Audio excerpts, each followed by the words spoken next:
Gates open, they're up and racing. We have 7A, unequal draws for your lead. Moving up is okay.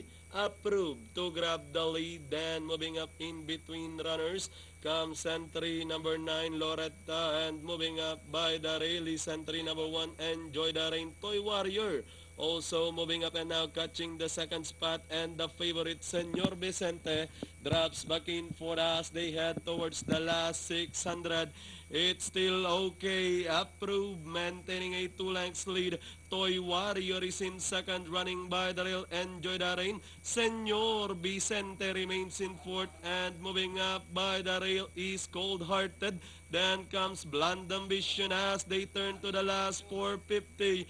We have okay, approved, now in command. Running by the rail is unequal and Dory outside. Enjoy the Rain. Then comes Senor Vicente in fourth with the last 150 more to run.